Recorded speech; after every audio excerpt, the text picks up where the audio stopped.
Olá a todos, sejam bem-vindos novamente ao estudo do livro Missionários da Luz.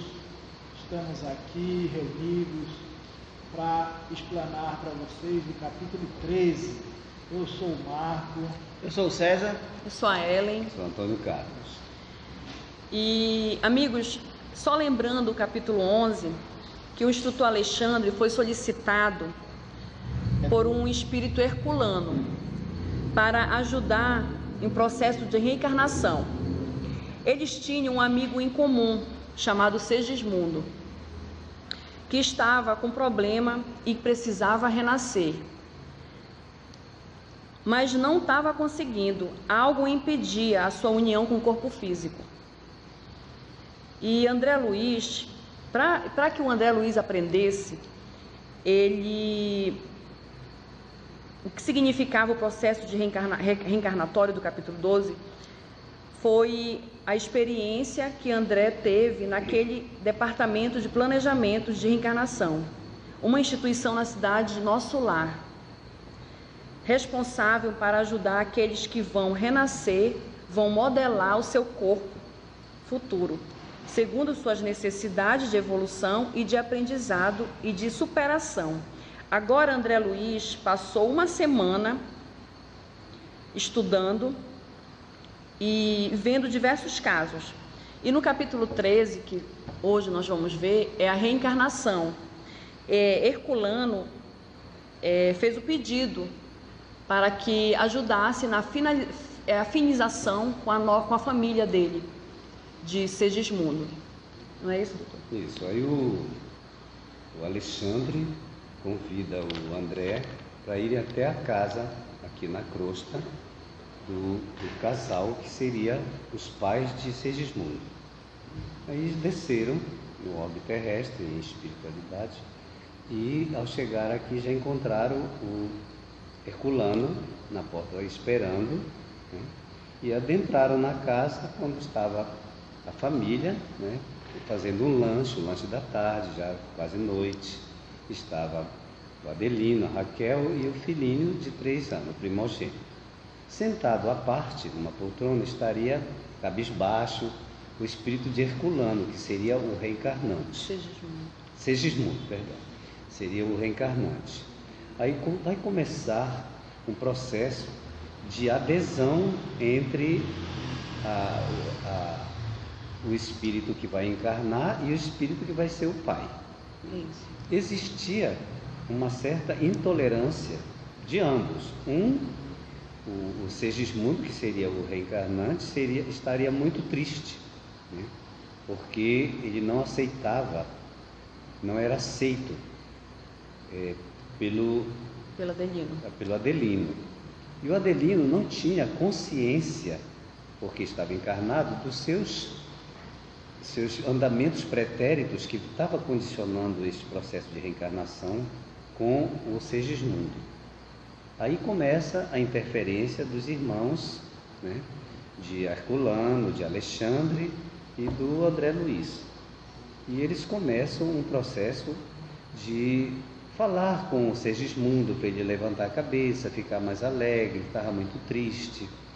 E a conversa no jantar do Adelino com a esposa era uma conversa muito lacônica.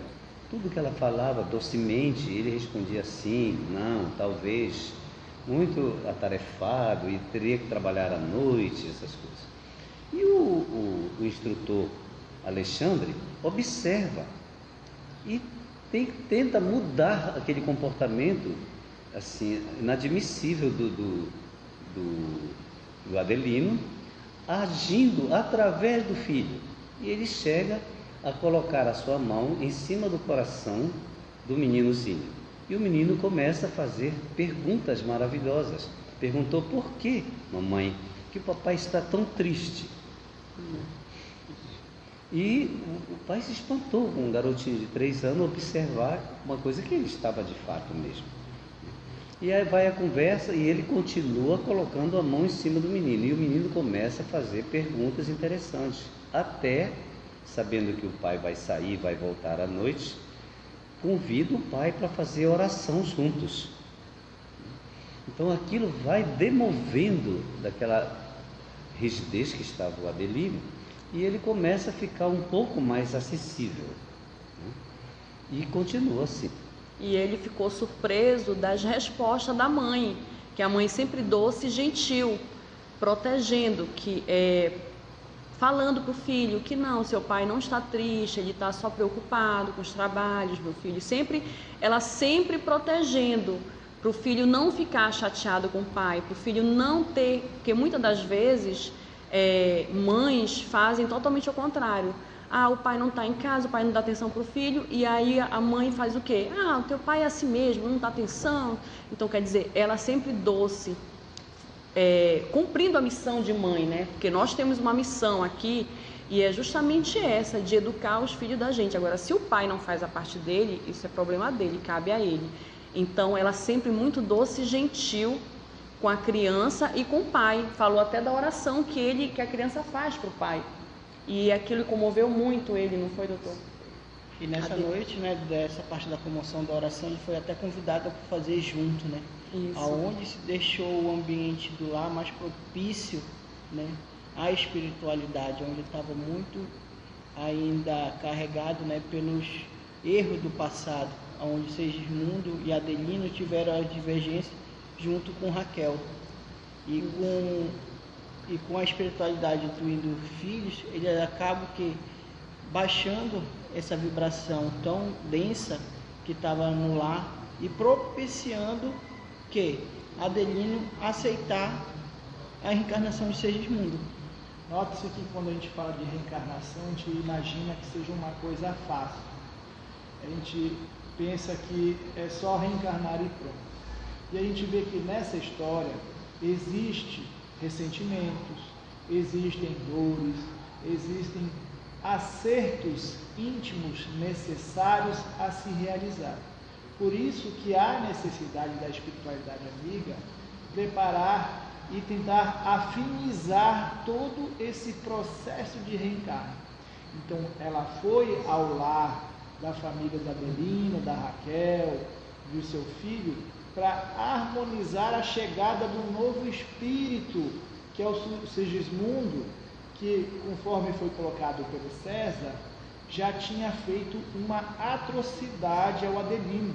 Ele já matou o Adelino numa vida pretérita, causando não só a ele constrangimento, mas uma sensação estranha ao Adelino, que era o marido da Raquel, que viria algo lá na frente e ele não entendia por que ele se sentia também tristonho, cabisbaixo, ou seja, só de saber que viria a chegada de um novo filho, e esse novo filho com um grande débito com ele, o espírito inconscientemente ele sente, né, essa rusga passada, esse desentendimento passado.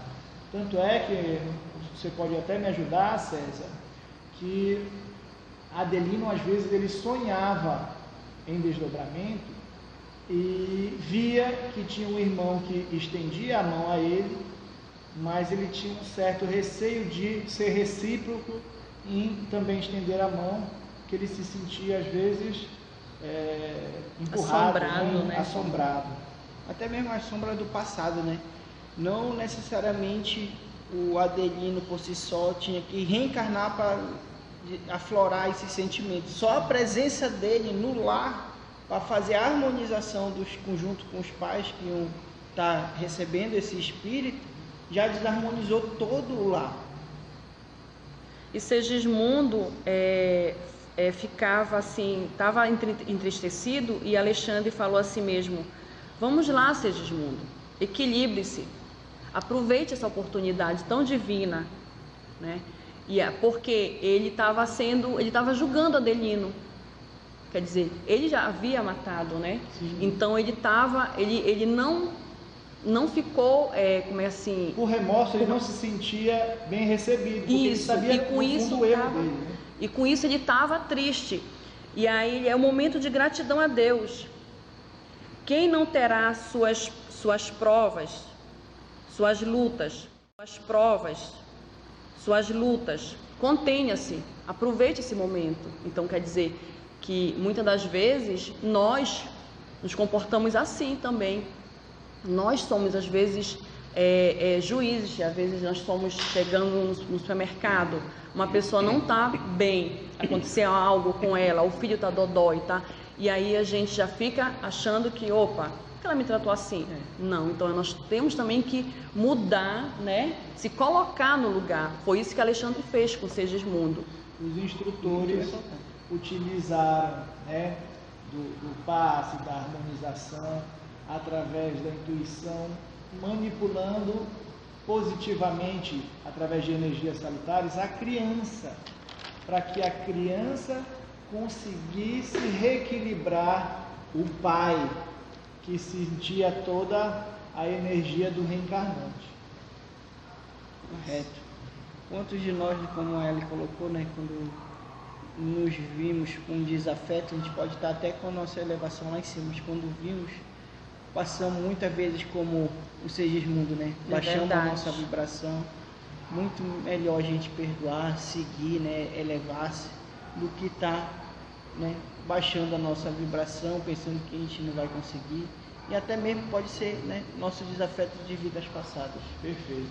E através da intuição, o menino foi levantando as energias do pai, convidando ele para orar junto, passando sentimentos positivos, falando o que a sua mãe lhe pedia quando orava, para que orasse pelo pai, não é isso?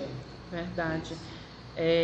Que eles falam que quando criança nós sabemos orar, porque a criança, ela é tão verdadeira, ela é tão pura, que ela sabe orar do jeitinho dela, simples.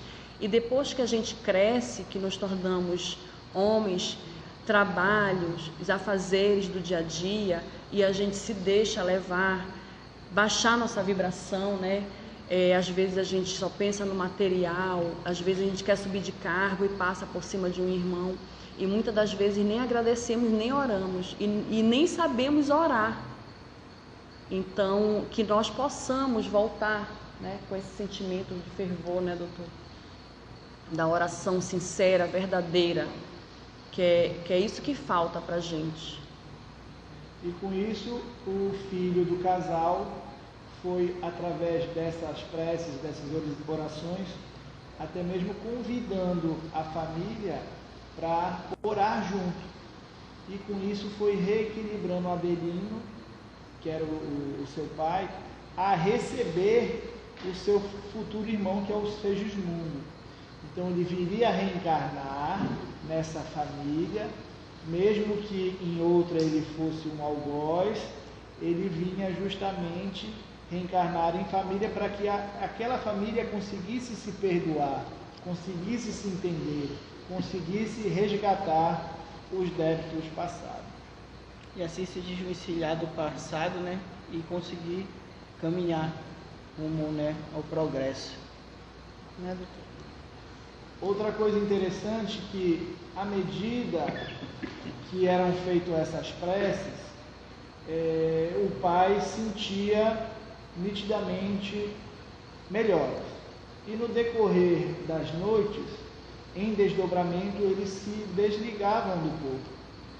Então, não só a Raquel, que era a esposa, como a Adelino, eles se desligavam e a espiritualidade aproveitava mais uma vez para conversar, direcionar, fazer com que aquela família aceitasse essa grande prova. Mas era muito difícil para Adelino.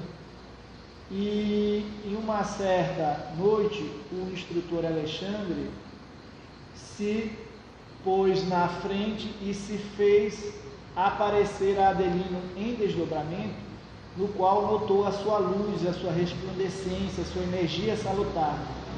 E perto dele estava Segismundo.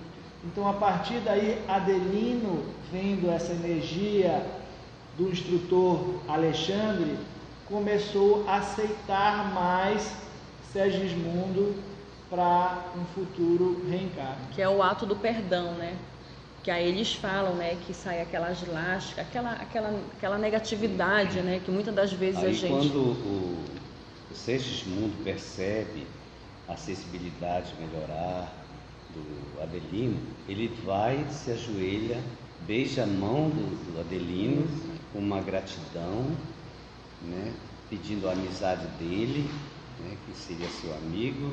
E quando, nesse momento, como foi tão puro o encontro deles dois, começa a haver uma quebra de uma capa perispiritual, né, deletéria, que fazia com que o Adelino não... De energias negativas que faziam essa repulsa, né? Fazia essa repulsa.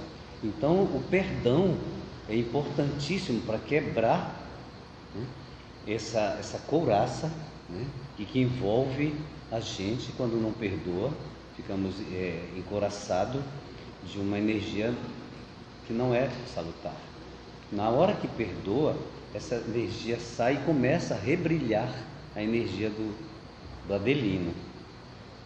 E aí o Alexandre se dirige a ele e diz: como estamos indo para a semana, nós vamos providenciar já o seu reencarne. Este capítulo é um capítulo riquíssimo, longo, e nós resolvemos dividir ele em etapas. Nós ficaremos por aqui, né, para depois nós começarmos o reencarne realmente, propriamente dito. Segunda parte. Então, né? na segunda parte. Dividimos em várias partes, por ser um capítulo longo, e que não precisamos de pressa. Vamos ficar cada vez esmiuçando os detalhes da riqueza, de detalhes que tem entre as instruções do Alexandre e a presença do Herculano no processo de reencarnação. Ainda virão outros mestres, né, especialistas em reencarnação, que virão com os moldes, como seriam os órgãos, entendeu? Então, como ficaria o corpo daquele rapaz. Uma coisa interessante é que eles moldam todos os órgãos como ficarão. E como ficaria, então, a genética do pai e da mãe? É assunto para o próximo capítulo, Próxima parte, né? Exatamente. Segunda parte, parte 2. Então, nós pedimos para vocês Dá o darem like. o like, convide os amigos para assistir o nosso canal, Luz de Ismael, Centro Espírita no Luz de YouTube. Ismael. Divulguem, compartilhem. Obrigada. Até breve. Obrigado. Até breve.